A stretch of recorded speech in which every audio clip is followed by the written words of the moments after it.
Now moving towards our main section. कल मैंने बताया था डिस्टेंस और डिस्प्लेसमेंट के बारे में। थोड़ा सा एक आज लॉजिकल क्वेश्चन लेंगे, ठीक है। थोड़े से लॉजिकल क्वेश्चन लेंगे जो एग्जाम में आते हैं हमारे, ठीक है। तो आपको डायरेक्शन तो पता ही, ये नॉर्थ रहती है, हमेशा याद रखना। नॉर्थ नॉर्थ के राइट हैंड साइड में ईस्ट, ये दोनों मिल गए तो वेस्ट भी मिल जाता और साउथ भी मिल जाता, ठीक है। तो एक क्वेश्चन ऐसा लिख रहेगा, क्वेश्चन लिख लो।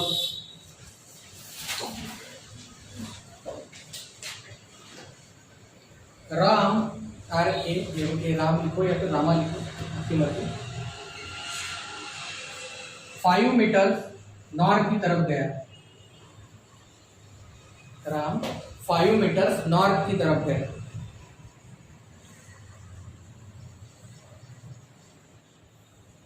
उत्तर की तरफ गया। Then he turn right for 5 kilometer.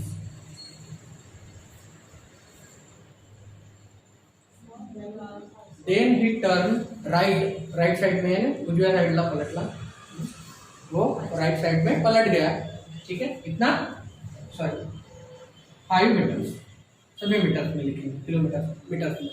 Then he turn 5 meter right, right side में 5 मीटर गया, फिर राइट साइड में वो पलटा 5 मीटर। नहीं समझ में आ रहा है क्या बोल रहा हूँ। राम पहले नॉर्थ की तरफ 5 मीटर गया, फिर वो राइट साइड में पलटा 5 मीटर, फिर से वो राइट साइड में पलटा 5 मीटर, फिर से वो राइट साइड में पलटा 5 मीटर।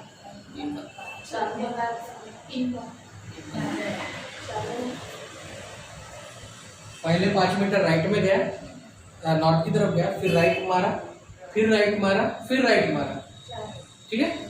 4 बार, 1 2 3 4, ठीक। वह ए पॉइंट से स्टार्ट करता है, वह ए पॉइंट से स्टार्ट करता है।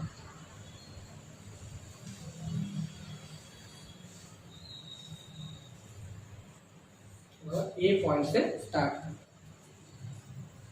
तो उसका डिस्प्लेसमेंट कितना रहेगा, तो उसका डिस्प्लेसमेंट इतना रहेगा।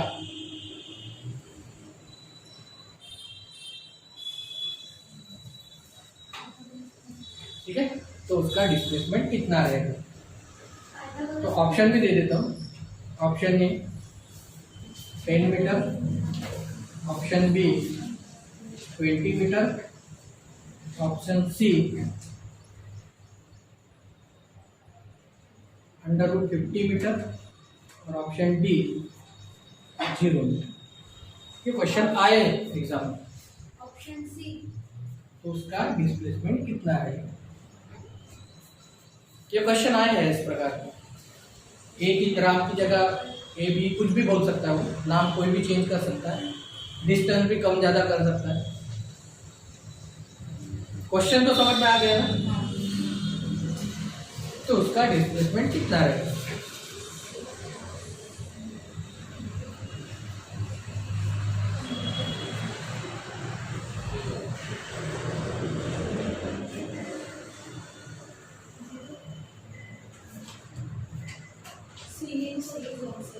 सी आएगा और 0 आएगा। और कोई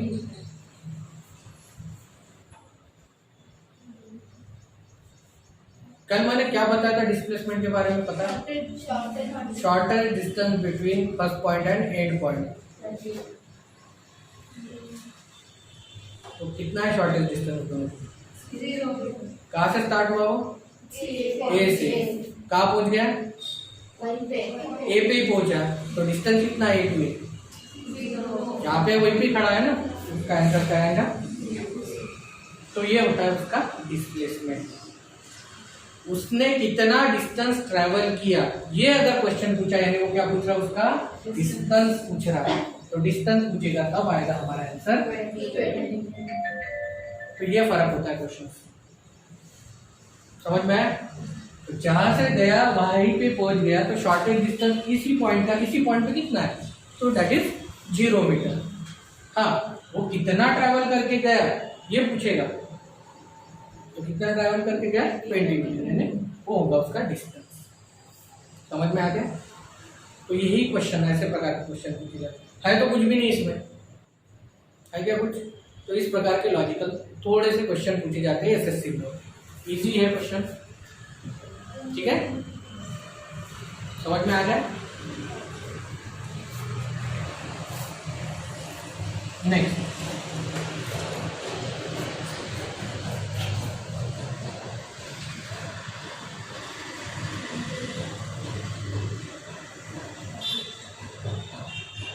नहीं देखेंगे तो एंगुलर वेलोसिटी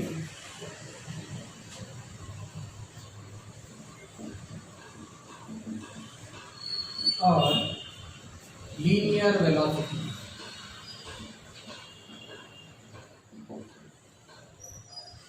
एंगुलर वेलोसिटी और लीनियर वेलोसिटी के बारे में एक क्या चीजें होती हैं इन दोनों। तो इसे जो रिप्रेजेंट करता है उस सिंबल को कहते हैं हम लोग ओमेगा।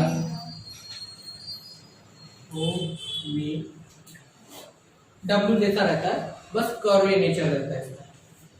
और लीनियर वेलोसिटी को रिप्रेजेंट करता है, वो होता है वी सिंबल। वी या फिर यू भी यूज कर सकते हैं, लेकिन हम लोग वी ही यूज करेंगे, ज्यादा कंफ्यूजन नहीं होना चाहिए। तो इसे ओमेगा से रिप्रेजेंट करता है, इसे वी से रिप्रेजेंट किया जाता है, ठीक है। यह सिंपल एक ही डायरेक्शन में रहता है, एक डायरेक्शन दिया रहता है। ये अगर 5 मीटर है, एक आदमी 5 मीटर 5 सेकंड में जाता है, तो उसकी वेलोसिटी कितनी है? एक आदमी 5 मीटर 5 सेकंड में जाता है, क्वेश्चन, तो उसकी लीनियर वेलोसिटी या वेलोसिटी कितनी है जनरली? तो कितना रहेगा? सिंपल है, 5/5 मीटर पर सेकंड, यानी 1 मीटर पर 1 मीटर पर सेकंड के हिसाब से वो जा रहा है। इजी है। यह चीज इधर अप्लाई नहीं होती, क्यों बता दो। इसमें ये जो है ये सर्कुलर पार्ट में घूमता है हमेशा। ये कौन से पार्ट में घूमता है? सर्कुलर पार्ट में। तो यहां से हम लोग लेंगे सर्कुलर पार्ट। ये है 90 डिग्री। कितना है? 90 डिग्री। मेरी को राउंड पता है? मेरी को राउंड कुछ नहीं, 4 बच्चे ऐसे बैठे रहते हैं, उसको घुमाना पड़ता है, गोल गोल घूमते हैं, उसे कहते हैं मेरी को राउंड। ऐसे 4 बच्चे बैठे हैं एक सर्कल के कॉर्नर पे, 1 2 3 4, यहाँ पे हम सॉरी यहाँ पे सेंटर रहता है इसका, यहाँ पे बास्केट्स रहते हैं, वहाँ पे बैठे रहते हैं, उसको हम लोग बाहर से घुमाते हैं, ठीक है। अगर 4 है, 4 पार्ट में डिवाइडेड है, यानी ये सभी 90 डिग्री के कोण में डिवाइडेड होंगे। अगर एक भी कम ज्यादा होता है तो उसमें फ्लक्चुएशन आती है, ज्यादा हिलता है। अगर बराबर 90 डिग्री में सभी जो लोग बैठे हैं, तो वो क्या होगा? प्रॉपरली घूम पाएंगे। उसे मेरी गो राउंड है। आकाश पाड़ना नहीं, ग्राउंड वाला छोटे बच्चों का, ठीक है। तो वो इसके लिए यूज होता है, ठीक है। अभी एक आदमी, एक बच्चा यहाँ पे है, वो पॉइंट ए से पॉइंट बी जब डिस्टेंस ट्रैवल करता है, पॉइंट ए से पॉइंट बी जब डिस्टेंस ट्रैवल करता है, तो वो एंगल बनाता है 90 का। A O B equal to 90। Point A से पॉइंट बी तक जब वो ट्रैवल करता है, बहुत ज्यादा ट्रैवल किया क्या? इसमें कितना एंगल बना है? कितना? 90 डिग्री का। 90 डिग्री को क्या लिखते हैं हम लोग? पाई होता है 180, तो 90 को क्या लिखेंगे? पाई/2, ठीक है। और इतना डिस्टेंस ट्रैवल करने के लिए अगर उसे 2 सेकंड लगते हैं, कितने सेकंड लगते हैं? 2 सेकंड। यहां से धक्कल दिया तो बी पे पहुंच गया, कितने सेकंड में? 2 सेकंड में। तो उसकी एंगुलर वेलोसिटी कितनी है, ये क्वेश्चन रहेगा। तो उसकी एंगुलर वेलोसिटी कितनी है, वैसे निकालेंगे हम। ओमेगा इज इक्वल टू क्या बताया था मैंने? 2 pi by T. 2 pi by T. तो पुट करेंगे हम लोग 2 पाई टी कितना है? 2। 2 से 2 कैंसिल हो जाएगा। ये हो गई उसकी क्या हो गई? रैड पर सेकंड। क्या हो गई? स्पीड हो गई। और उसने कितना डिस्टेंस ट्रेवल किया उसमें? Pi by 2। समझ में आया? इतना डिस्टेंस ट्रैवल किया और इतनी क्या हो गई उसकी? स्पीड हो गई। समझ में आया? ज्यादा डिफिकल्ट नहीं है। इतने स्पीड से अगर जाएगा वो तो इतना डिस्टेंस ट्रैवल कर पाए, ऐसा होगा। तो इसमें से एक भी वैल्यू दी रही तो भी आप आंसर निकाल सकते। इजी है इसके क्वेश्चन। ये समझ में आया कि ओमेगा क्या करता है? ओमेगा में ऐसा स्पेसिफिक ये डिस्टेंस नहीं दिया रहता। हम लोग डायरेक्ट सर्कल ले लेते, एक सर्कल ले लेते, उस पर ही वो घूम रहा है ऐसा बोल देते। ठीक है?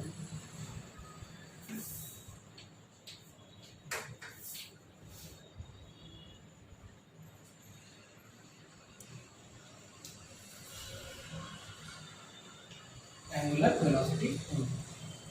ठीक है। उसके साथ साथ हम लोग एक्सेलरेशन भी आए थे। सर्कल के भी एक एक्सेलरेशन लगता है, उसे कहते हैं एंगुलर एक्सेलरेशन। और जमीन से सीधा जाता है वो लीनियर एक्सेलरेशन। और एक्सेलरेशन से ही बनता है ज्यादातर हमारा फोर्स की क्वांटिटी। ये दो न्यूमेरिकल समझ गए, इजी है, डिफिकल्ट तो नहीं। दो ही फॉर्मूले याद रखना, 2 पाई बाय ओमेगा टी। और ये तो मीटर पर सेकंड तो पता ही है सर, डिस्प्लेसमेंट अपॉन टाइम, ये वेलोसिटी।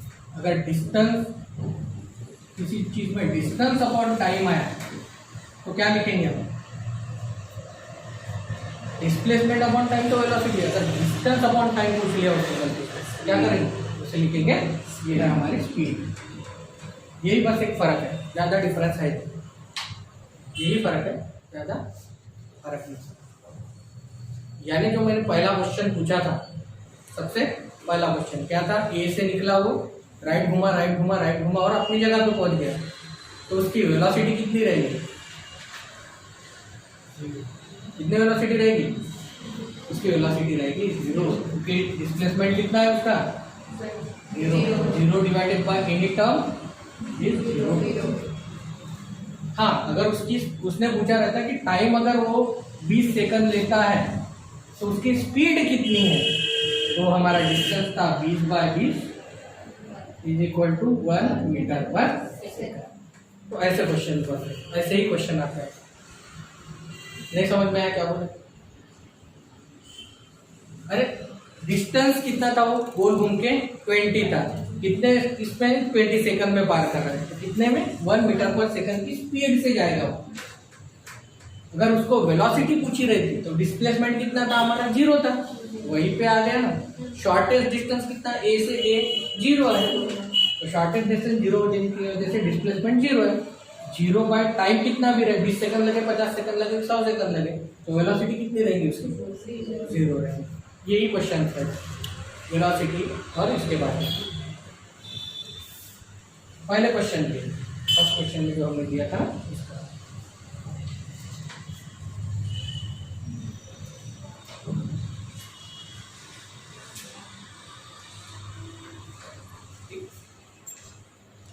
नेक्स्ट पार्ट है हमारा फोर्सेस।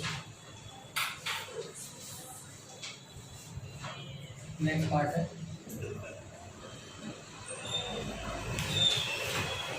और force and law of motion.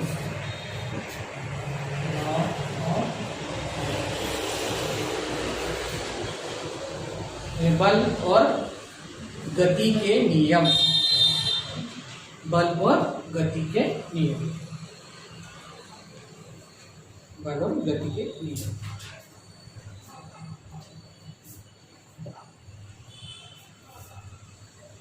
तो आपको क्वेश्चन में सबसे फेवरेट नियम है every action there equal and opposite reaction. किसी चीज को लात मारते तो उतनी ही स्पीड से वो लात हमें भी मारता है। ठीक है, ये थर्ड लॉ है। तो सबसे पहला लॉ कौन सा था? तो सबसे पहला लॉ था कि एक चीज एक ही जगह पे रखी है। एक चीज ये टेबल पे मैंने एक चीज रख दी, तो 50 साल हो, 100 साल हो, 200 साल हो, वो चीज वही रहेगी जब तक मैं उसे हिलाऊं नहीं। ठीक है, एक चीज को एक जगह पे रख दिया तो जब तक उस पर मैं फोर्स अप्लाई नहीं करता तब तक वो एक ही जगह पे रहेगी। बट उसमें भी एक कंडीशन है, फोर्स क्या होना चाहिए? अनबैलेंस होना चाहिए। फोर्स क्या होना चाहिए? अनबैलेंस होना चाहिए। यानी मैं अगर इधर से इधर खिसकाने की कोशिश कर रहा हूँ और एक आदमी उधर से इधर खिसकाने की कोशिश कर रहा है तो वो जगह की जगह पर ही रहेगा, यानी उसके ऊपर सेम फोर्सेस लगेगा। तो सिंपल पहली डेफिनेशन है लॉ ऑफ मोशन में कि एक चीज जगह पे है वो जगह पे ही रहेगी जब तक उसके ऊपर कोई फोर्स अप्लाई नहीं किया जाता। समझ में आ गया? सिंपल, एक चीज जगह पे रखी है वो जगह पे ही रहेगी। ठीक है, और एक चीज मूव हो रही है, यहाँ से यहाँ आई, फिर यहाँ से यहाँ आई, यहाँ से यहाँ आई, ये तब तक स्टॉप नहीं होगी जब तक इसको कोई फोर्स स्टॉप नहीं करता। ये तब तक स्टॉप नहीं होगी जब तक इसको कोई फोर्स स्टॉप नहीं करता। ये एक ही की दो डेफिनेशन है, एक ही फर्स्ट लॉ ऑफ मोशन में। तो पहला है कि एक चीज एक जगह पे रखी है तो वो उसी जगह में रहेगी, उसी गति में। एक चीज मूव हो रही है तो वो मूव ही होती रहेगी जब तक उनको फोर्स नहीं लगाया जाता। समझ में आ गया? समझा क्या? सिंपल ही तो है। एक चीज अगर एक जगह पे है तो वो वहीं पे रहेगी, एक चीज अगर मूव होती है तो मूव ही होती रहेगी जब तक उसको फोर्स नहीं लगाया जाता। और फोर्स भी कौन सा होना चाहिए? Unbalance force. Unbalance force means जिसमें कोई बैलेंस ना हो। अगर बैलेंस फोर्स अप्लाई करते हैं तो इधर से इसको बैलेंस फोर्स लगा दिया, इधर से इसको बैलेंस फोर्स लगा दिया, तो वो जगह की जगह पर ही रहेगी। मूविंग चीज को भी फोर्स लगाया तो वो मूव ही होती रहेगी। ठीक है, अगर इधर से मैंने फोर्स लगाया तो ये स्टॉप हो जाएगी, तो चेंजेस हो रहा है। अगर इसको फोर्स लगाया तो ये यहाँ की यहाँ चलेगी, ये इसको फोर्स लगा इधर से लग रहा है, इधर इसको फोर्स लगाया तो ये जगह पे स्टॉप हो गई। यानी स्टॉप वाली चीज मूव हो गई और मूव वाली चीज स्टॉप हो गई। तो ये किस वजह से हुआ है? फोर्स की वजह से। स्टॉप वाली चीज मूव हो गई, मूव वाली चीज स्टॉप हो गई। ये किसकी वजह से हो रहा है? फोर्स की वजह से। समझ में आ गया? तो ये है फर्स्ट लॉ ऑफ मोशन। ठीक है, फर्स्ट लॉ ऑफ मोशन। तो ये किससे बताता है? फोर्स से होता है। और कौन सा फोर्स होना चाहिए? Unbalance force. ठीक है, इस पे लिख लो एक सेंटेंस।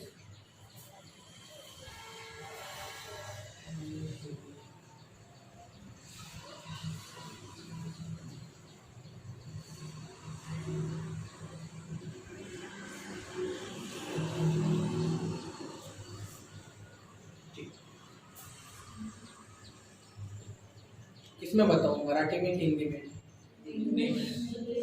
इंग्लिश की हिंदी? हिंदी का नहीं है, दोनों में बता देता हूँ, दोनों में बता देता हूँ, आपको जिसमें लिखना है उसमें लिखना। ठीक है, पहले हिंदी में बता देता हूँ। कोई विराम स्थल वस्तु को, कोई विराम स्थल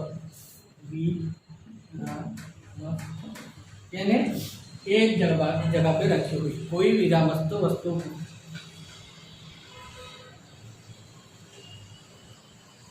को जब तक कोई असमान, एक विरामस्थ वस्तु को जब तक कोई असमान बल नहीं लगाया जाता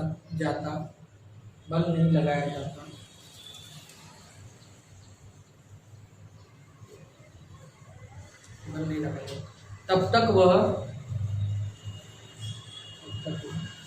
विरामस्थ ही रहेगी।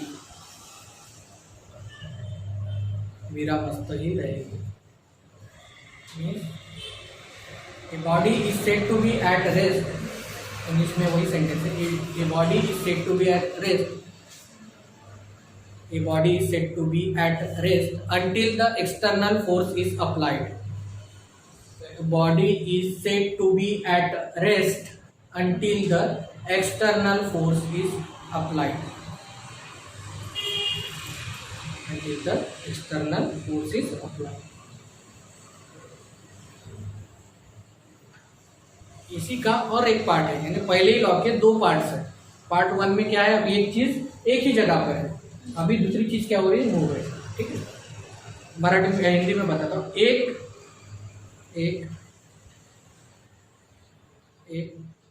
असमान गति की वस्तु, एक असमान गति की वस्तु असमान ही रहेगी, और एक असमान गति की वस्तु असमान ही रहेगी, और उसी गति में आगे बढ़ती रहेगी, उसी गति में आगे बढ़ती रहेगी जब तक उसे बाह्य बल नहीं लगाया जाता, जब तक उसे बाह्य बल नहीं लगाया जाता। बाह्य यानी एक्सटर्नल फोर्स, बाह्य बल नहीं लगाया जाता। A body is said to be at motion. A body is said to be at motion. Stay in a motion. A body is said to be at motion. Is stay in a motion until and unless external force is applied. Until and unless external force is applied. Until and unless external force is A body is said to be at motion and stay at motion until and unless the external force is applied. ये पहला नियम है। तो इसके example भी होंगे। ठीक, अभी एक जगह पे बस खड़ी है, बस या ट्रेन खड़ी है, हम लोग बैठ गए, ट्रेन चालू हुई, तो जैसे ही ट्रेन चालू हो जाती है हम आगे की तरफ झुकते हैं या पीछे की तरफ? जैसे ही ट्रेन चालू होगी तो हम लोग क्या होते हैं, पीछे झुक जाते हैं। क्यों? क्योंकि ट्रेन फोर्स आगे देती है, तो हमारा फोर्स क्या लगता है, पीछे लगता है। तो बॉडी भी जो है हमारी, वो भी हमें ग्रेविटी के साथ मेंटेन करने की कोशिश करती है, उसे इक्विलिब्रियम पोजीशन करती है। ठीक है, एक जगह। तो ये फोर्सेस की वजह से होता है, बॉडी भी हमें इक्विलिब्रियम पे मेंटेन करने की कोशिश। जैसे बस चालू हो गई, जैसे बस चालू हो गई तो हमें क्या होता है, पीछे की तरफ धक्का लगता है। तो हम लोग क्या करते हैं, एकदम सडन उसने स्पीड बढ़ा ली, तो हम लोग धीरे चला कि हम लोग क्या होते हैं, पीछे के साइड में फ्लो होते हैं। तो ये है फर्स्ट लॉ। तो ये किसने बनाए थे, ये भी बनाए थे न्यूटन ने। जब भी फोर्स का नाम आए तो सबसे मेन इंपॉर्टेंट नाम आता है, वो है न्यूटन। तो इसे न्यूटन लॉ ऑफ मोशन भी कहा जाता है। फोर्सेस के तो है ही नियम ये, बट इसे न्यूटन लॉ ऑफ मोशन भी कहा जाता है। सेकंड तो हमारा बेस्ट है, F is equal to m या F is equal to m. ठीक है, तो ये भी बता देता हूँ, इजी है।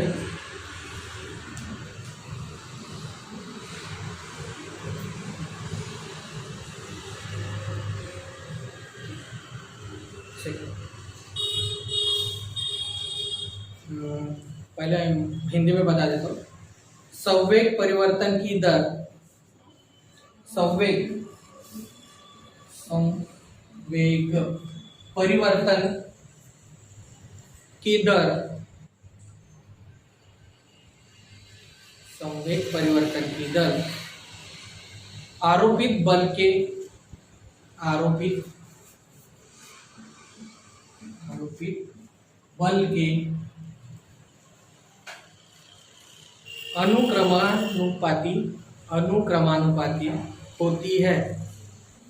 अनुक्रमानुपाती होती है,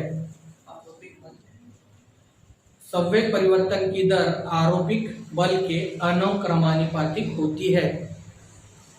और उसी दिशा में होती है, और उसी दिशा में होती है जिसमें बल कार्य करता है, और उसी दिशा में होती है जिसमें बल कार्य करता है, उसी दिशा में होती है जिसमें बल कार्य करता है, उसी दिशा में होती है जिसमें बल कार्य करता है। इंग्लिश में हमारा ऐसा फोर्स का डेफिनेशन है F is equal to ma। जिस तरीके से हम लोग फोर्स अप्लाई करेंगे, इंग्लिश में भी बताता हूँ, जिस तरीके से फोर्स अप्लाई करेंगे उससे क्या बढ़ेगा हमारा एक्सेलरेशन, और वो किसके ऊपर डिपेंड रहेगा, मास के ऊपर। तो force is directly proportional to, the force is directly proportional to acceleration,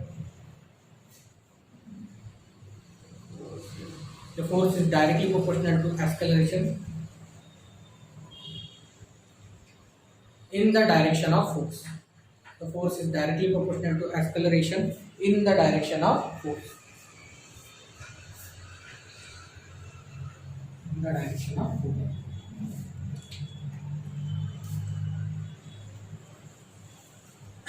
इसके दो चार मैंने इसकी सेंटेंस में अलग अलग डिफरेंसेस है, बट इसका मीनिंग एक ही है कि फोर्स ये होता है m इंटू ए।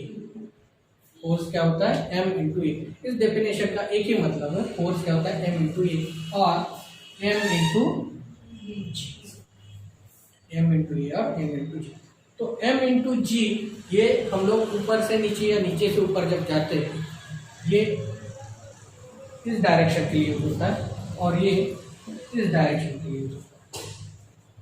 फर्क इतना ही है कि मास इंटू ग्रेविटी क्या होता है, ऊपर जब छत पे जाते हैं या फिर छत से नीचे आते हैं तो उसके लिए हम लोग mg यूज करते हैं, या वेट रखा है हमारे इसके ऊपर, तराजू के ऊपर अगर वेट रखा है तो उसके लिए भी mg यूज करते हैं। बट जब हम गाड़ी चलाते हैं तो यहाँ से इंदौरा जाएंगे, इंदौरा से आगे बढ़ने जाएंगे, इस वक्त ये चीज होगी, क्योंकि डायरेक्शन क्या है हमारी, हॉरिजॉन्टल, जमीन के साथ हॉरिजॉन्टल चल रही है। अगर वर्टिकल चलती है तो m इंटू जी होता है। फर्क कुछ भी नहीं है इसमें, इसमें दोनों में फर्क कुछ भी नहीं, और इसी के डायरेक्शन में सब चलता है। तो जितना मास ज्यादा रहेगा उतना फोर्स ज्यादा लगेगा, ये तो पता ही है। फोर्स उतना ही ज्यादा लगेगा जितना मास ज्यादा रहेगा। हेवी वस्तु को ढकलने के लिए ज्यादा फोर्स लगता है, और वही हल्की रही तो कम फोर्स लगता है। तो force is directly proportional to mass भी होता है, ठीक। अगर ग्रेविटी ये कांस्टेंट रहे, और जी की वैल्यू क्या रहती है, 9.8। तो इसमें एक आपने क्या लिखा है डेफिनेशन में, मराठी वाले नहीं, इंग्लिश वाले, एक्सेलरेशन की जगह मास लिख दो, मास चाहिए, ग्रेविटी कांस्टेंट है, सिर्फ मास लिखो, एक्सेलरेशन नहीं, mass. Force is directly proportional to mass of the body, बस इतना ही करना है, एक्सेलरेशन मत लिखो, क्योंकि एक्सेलरेशन कांस्टेंट होता है। देखो फोर्स डायरेक्टली प्रोपोर्शनल टू है मास के हिसाब से, ये सेकंड लॉ है, ठीक है। तो इसको इक्वल करना है तो इसको हटाना पड़ेगा, तो ये हटाने के लिए हम लोग यूज करते हैं तो ए, नहीं तो फिर जी। अगर अपसाइड डाउन है, अप डाउन है तो जी यूज करेंगे, राइट लेफ्ट है तो ए यूज करेंगे बस। तो जी की वैल्यू कांस्टेंट ही रहती है हमेशा, तो होती है 9.81 मीटर पर सेकंड, और इसमें निकालनी पड़ती है। तो इसके लिए पहली डेफिनेशन सही थी, बट जनरली हम लोग मास को कांस्टेंट लेते हैं और मास को वेरिएबल लेते हैं, वेरी करता है मास, ठीक है। समझ में आ गया कि सेकंड लॉ में कुछ नहीं है, F is equal to m a है। पहला लॉ क्या बोलता है कि पहली किसी चीज को गति में है तो उसको स्टॉप करने के लिए फोर्स लगता है, या फिर रुकी हुई है तो उसको ढकलने के लिए फोर्स लगता है, ये फर्स्ट लॉ होता है। सेकंड लॉ बोलता है कि अगर किसी मास वाली चीज को ढकलना है या ऊपर फेंकना है या नीचे फेंकना है तो उसके लिए भी फोर्स लगता है। और तीसरा लॉ बोलता है थर्ड लॉ क्या बोलता है, every action is there equal and opposite reaction, और जब किसी वस्तु को दूसरी वस्तु के विपरीत बल लगती है, जब किसी वस्तु को दूसरी वस्तु के विपरीत बल लगता है, जब किसी वस्तु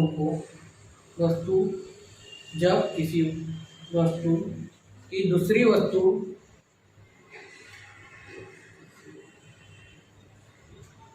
पर विपरीत बल लगता है, यानी दो वस्तु को एक में के ऊपर विपरीत बल लगता है,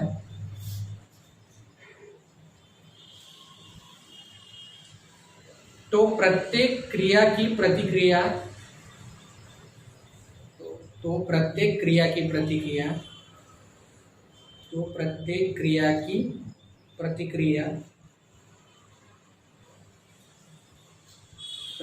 उस क्रिया के बराबर और विपरीत होती है। उस क्रिया के बराबर और विपरीत होती है। उस क्रिया के बराबर और विपरीत होती है। उस क्रिया के विपरीत और बराबर और विपरीत होती है। Every action there equal and opposite reaction. ये क्या साबित करता है? Every action there equal and opposite reaction.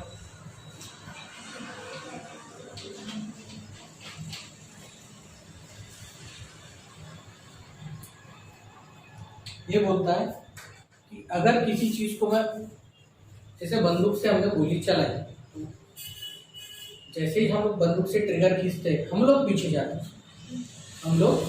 जाते हैं, गोली आगे गई तो हम लोग पीछे गए। तो ये बेस्ट एग्जांपल है, ठीक है। गोली आगे गई तो हम लोग पीछे जाते हैं।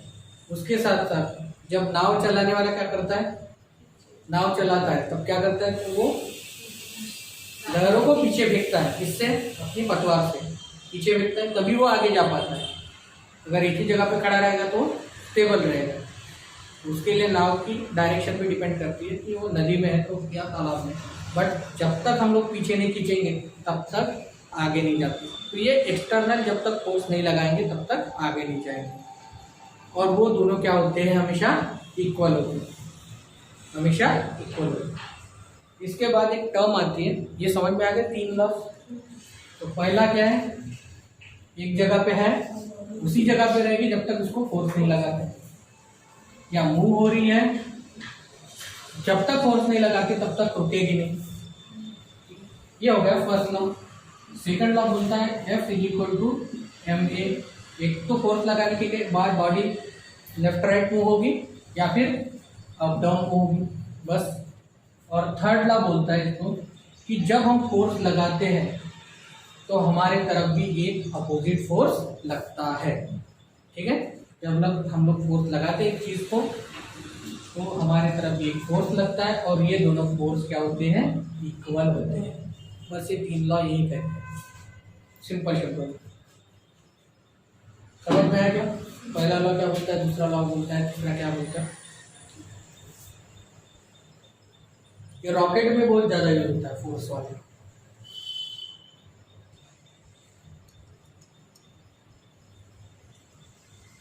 एक टर्म है जिसे मोमेंटम, संवेग कहा जाता है।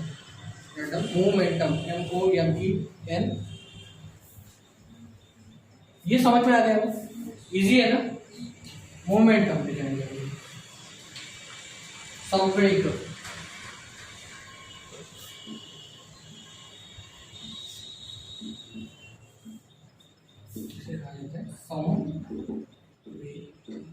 तो ये चीज क्या होती है मोमेंटम? आपने वो वाला एक ये वाला इंस्ट्रूमेंट देखा है क्या?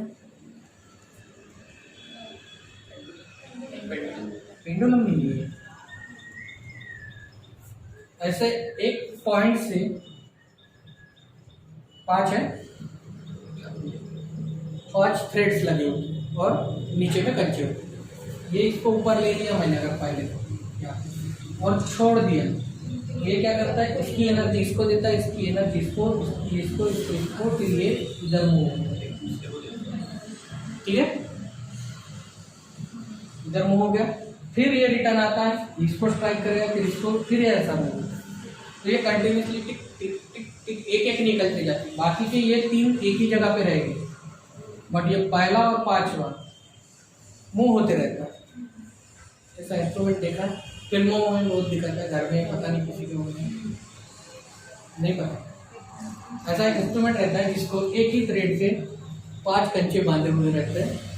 यहाँ से ये ऊपर ले लिए छोड़ दिए तो ये इसको एनर्जी देगा, इसको इसको इसको, फिर ये बाहर फेंका जाएगा क्योंकि इसके तरफ इसका रेजिस्टेंस कुछ भी नहीं है। ठीक है, फिर इधर से ये वापस आएगा, इसको स्ट्राइक करेंगे, इसको स्ट्राइक करेंगे, इसको स्ट्राइक करेंगे और ये बाहर आ जाएगा। तो ये ऐसे मूव होते रहते हैं। तो ये बेस्ट एग्जांपल है मोमेंटम का। बट ये चीज़ क्या होती है momentum? P is equal to m into P is equal to m into v। किसी पिंड के संवेग को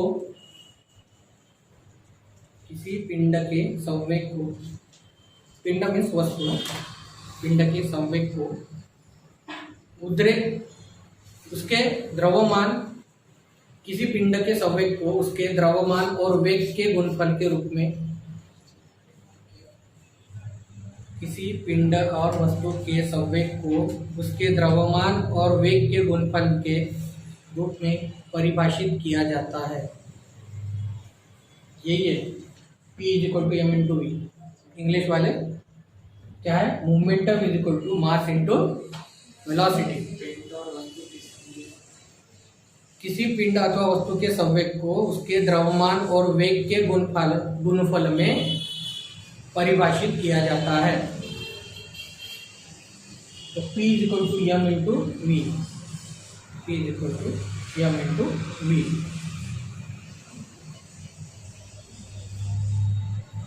तो इसका यूनिट बहुत इंपॉर्टेंट है, जो हमेशा पूछता है। तो मास का यूनिट क्या होता है? मास का यूनिट वेलोसिटी मीटर पर मास इंटू मीटर पर सेकंड। MKS में m l और t में कैसे लिखेंगे? मास और है L1 T minus 1।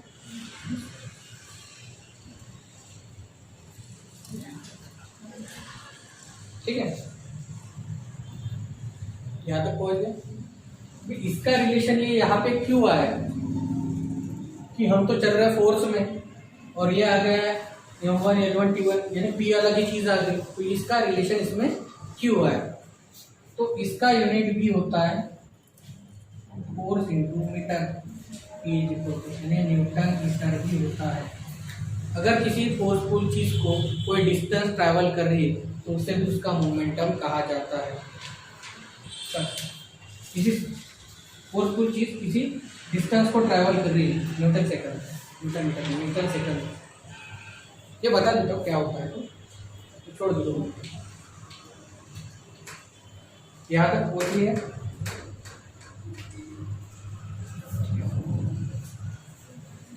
अभी ये चीज यहाँ से यहाँ तक गई तो एक फोर्स में गई, एक फोर्स में ही जाएंगे ना। जब तक वो स्टेबल है, उसके ऊपर कोई फोर्स नहीं, जब तक फोर्स अप्लाई करेंगे तो ये कुछ सेकंड में यहाँ से यहाँ तक जाएगी।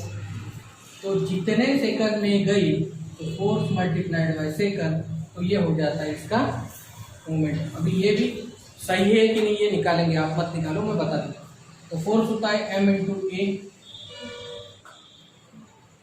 MKS में m l t kg meter पर सेकंड स्क्वायर 1 और ये है हमारा ये सॉरी T1, तो -1 और 1 कितना हो गया? m l t, ये और ये सेम दिख रहा है। नहीं समझ में आया क्या किया मैंने, बता देता हूँ, बहुत इजी है इसका मतलब। फोर्स सेकंड भी मोमेंटम होता है, फोर्स सेकंड भी मोमेंटम होता है। कैसे? तो ये मोमेंटम के लिए भी यूज किया है हमने। फोर्स का यूनिट क्या है? केजी मीटर पर सेकंड स्क्वायर, MA के हिसाब से कर सकते हैं। और सेकंड का यूनिट सेकंड ही है, इसको कैंसिल कर दिया, इसको कैंसिल कर दिया, तो क्या हो गया? केजी मीटर पर सेकंड। और यहाँ पे देखो क्या है? केजी मीटर पर सेकंड।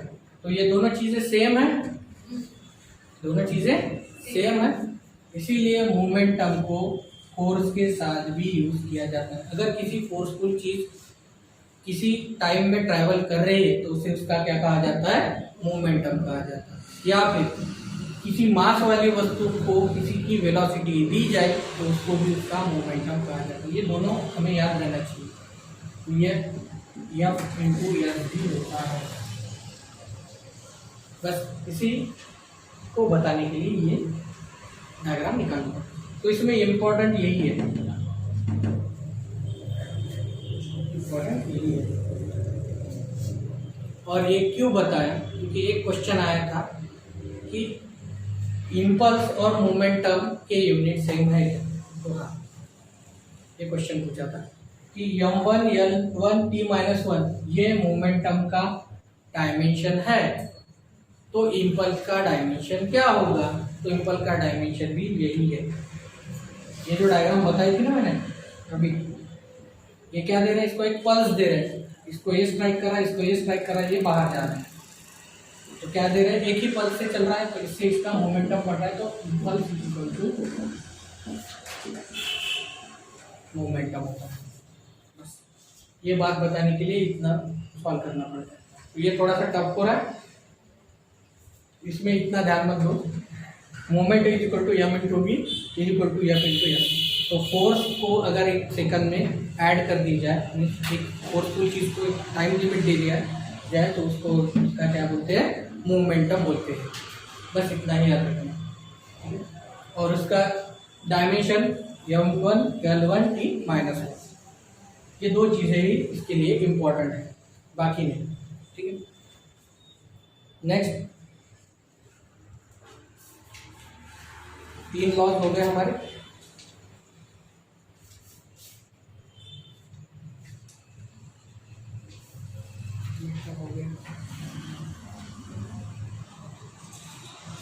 रॉकेट, अगर रॉकेट उड़ रहा है तो उसमें कौन सा लॉ लगता है, पहला, दूसरा, तीसरा, थर्ड लॉ।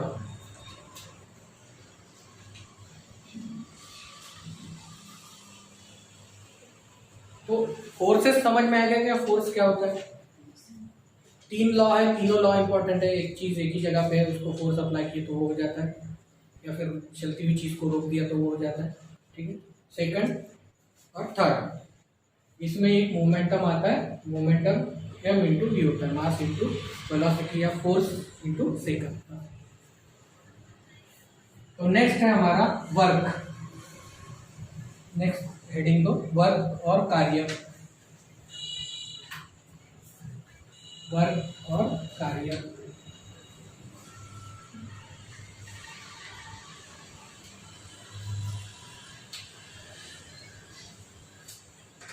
तो वर्क और कार्य क्या होती है, हिंदी में लिख लो। किसी पिंड को गति प्रदान करने में किया गया कार्य, किसी पिंड को गति प्रदान करने में किया गया कार्य, किसी पिंड को गति प्रदान करने में किया गया कार्य, पिंड के ऊपर लगाए गए बल, पिंड के ऊपर लगाए गए बल,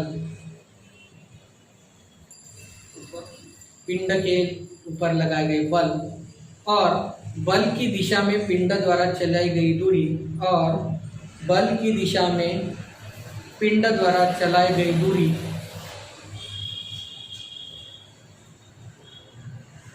चलाई गई दूरी के गुणनफल के बराबर होता है। बल की दिशा में पिंड द्वारा चलाई गई दूरी, पिंड द्वारा चलाई गई दूरी के गुणनफल के बराबर होता है, के गुणनफल के बराबर होता है।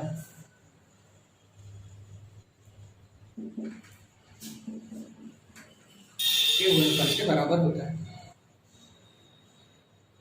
आप लिखो, work, work is equal to force applied, force applied in the direction, in the direction where object is moved, where object is moved, अगर डायरेक्शन दी है किसी डिस्टेंस को तो वो क्या हो जाता है, डिस्प्लेसमेंट हो जाता है। डायरेक्शन दी गई है ना, अभी डायरेक्शन दी गई है तो वो क्या हो जाता है, डिस्प्लेसमेंट, क्योंकि उतना ही फिक्स है। तो W इज इक्वल टू होता है F into s. W is equal to F into s. ठीक, तो फोर्स का यूनिट क्या है, न्यूटन, और डिस्टेंस का मीटर, तो न्यूटन मीटर भी कहा जाता है। न्यूटन मीटर को भी हम बोलते हैं JOULE, जूल, जूल, ठीक है, जूल भी कहते हैं। इसका डायमेंशन फोर्स है, फोर्स होता है kg मीटर पर सेकंड स्क्वायर, ये है मीटर। इसी के हिसाब से निकालेंगे हम लोग। यम 1 दिख रहा है, ठीक है, kg के लिए मास। लेंथ कितने दिख रहे हैं, 1 और 2 लिख देंगे, और यस ऐसे ही बनाना है आपको सभी। M1 यस ऊपर जाएगा तो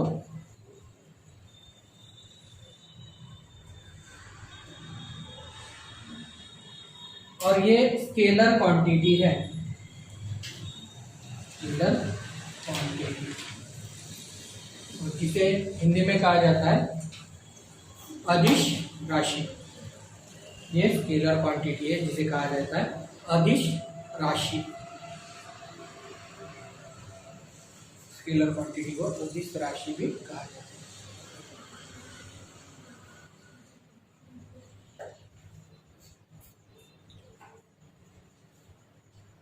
ठीक है, तो ये सिंपल स्ट्रेट लाइन में लगाया गया, सिंपल स्ट्रेट लाइन में लगाया हुआ।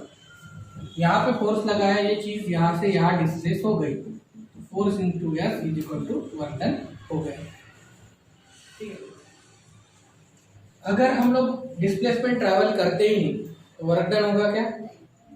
इसीलिए अगर हम एक ही जगह पे बैठे हैं, भले ही हम लोग 10 घंटे पढ़ाई के लिए बैठे हुए हैं, 100 घंटे पढ़ाई के लिए, मैंने बहुत काम कर लिया, ये सेंटेंस कभी नहीं बोलना, क्योंकि काम कितना हुआ है अपना 0, क्योंकि डिस्प्लेसमेंट हुआ है क्या हमारा। हम लोग जरा अभी बैठे ही हो ना, 1 घंटा बैठे हो, बहुत पढ़ लिया, आज बहुत काम हो गया, ये सेंटेंस नहीं यूज कर सकते, क्योंकि आप बैठे ही हो। जब तक आपकी मूवमेंट नहीं होती तब तक आपका वर्क कितना रहेगा, 0। अभी एक चीज ऐसी होती है कि हम लोग बस में बैठे हैं, बस में बैठे यहाँ से इंदौरा जा रहे हैं, तो आपका वर्क डन होगा क्या, ये आपके लिए क्वेश्चन है, ये कल इसका आंसर ढूंढ के लाना कि आपका वर्क डन होगा क्या। हाँ, बस का वर्क डन होगा, क्योंकि बस क्या हो रही है, यहाँ से वहां जा रही है, उसने डिस्टेंस पार कर लिया है, डिस्प्लेसमेंट पार कर लिया है कुछ, यस है उसके पास, फोर्स भी लग रहा है, आपको लेके जा रहा है, आपका वर्क डन होगा क्या। तो ये इसके बारे में थोड़ा सा सोच के आना, ठीक है। नेक्स्ट पार्ट, अगर यही फोर्स इंक्लाइन सरफेस पे लगे तब वर्क डन क्या होगा। ये फोर्स है, यस है, ये इंक्लाइन सरफेस पे लगता है तो कुछ एंगल बनेगा थीटा, तो बस इसमें एक टर्म ऐड हो जाती है, that is cos, work done equal to FS cos theta, incline surface पे।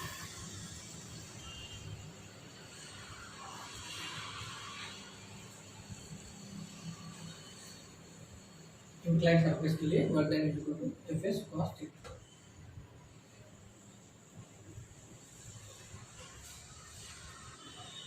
अभी जो क्वेश्चन बताया था मैंने, इसके पहले मैंने एक सेंटेंस बताया था कि आप एक ही जगह पे बैठे हो, ठीक है, एक ही जगह पे बैठे हो, तो ये एंगल मैं अगर यहाँ पे लेके जाऊँ, ये वाला पूरा खींच के यहाँ पे लेके जाऊँ, तो थीटा की वैल्यू कितनी हो जाएगी, 0 हो जाएगी। ये अगर 0 हो गया, वर्क कितना हो जाएगा, 0। तो आप एक ही जगह पे जब बैठे हो तो वर्क कितना करते हो, 0। इससे पता चलता है, मैं नहीं बोल रहा हूँ, ये इक्वेशन बोलते हैं, समझ में आ गया। आप एक ही जगह पे बैठे हो ना, यहाँ पे बैठे हो ना, एक ही जगह पे बैठे हो, तो एंगल कितना हुआ आपका 0, तो cos थीटा की वैल्यू हो गई 0। सही है क्या? cos थीटा कितना होता है? cos थीटा 1 होता है, ये 0 होता है क्या? 1 क्या? ये अपर डायरेक्शन की, आप सीढ़ियाँ चल रहे हैं ना, इसके लिए वर्क होता है क्योंकि डिस्प्लेसमेंट हुआ है। हाँ, ये अगर 90 डिग्री में है तो क्या हो जाएगा आपका वर्क 0 हो जाएगा। ये बस के लिए, ये नोट के लाना, बस के लिए ये एग्जाम्पल है। आपको बहुत कंफ्यूजन हो गया होगा उसमें, तो इसीलिए वो बस का एग्जाम्पल ढूंढ के आया। ये कल बताऊंगा मैं कैसे करते हैं, ठीक है। इसके बाद है हमारे पास एनर्जी का टॉपिक है, वो लेंगे। यहाँ तक समझ में आया कि गया सर के ऊपर? इजी है, नहीं समझता तो पूछते जाओ, डरना नहीं है, कोई डिफिकल्ट नहीं है टास्क, बट क्वेश्चन पूछता है इसके ऊपर आपको पूछेगा यही डायमेंशन क्या है वर्क का, और सिमिलर डायमेंशन बहुत बार पूछता है। जैसे मैंने क्वेश्चन लिख दिया, एक बार एक क्वेश्चन आया था, फर्स्ट ऑप्शन दिए थे ऑड आउट, इनमें से कौन सा जो ऑड है वो बाहर निकालो। क्वेश्चन सही है, ऑप्शन दे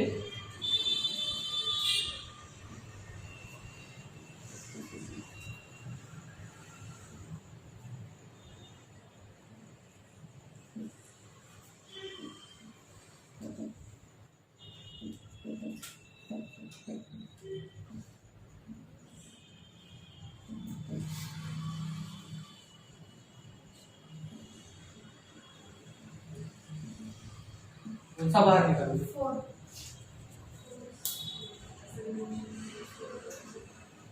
अच्छा, ये भी लिख दूं क्या?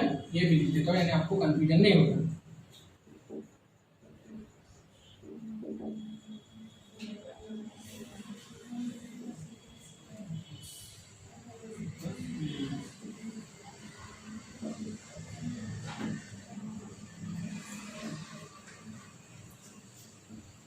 कौन सा ऑर्डर होगा? Force is equal to weight, momentum is equal to impulse, work is equal to energy, और acceleration is equal to velocity.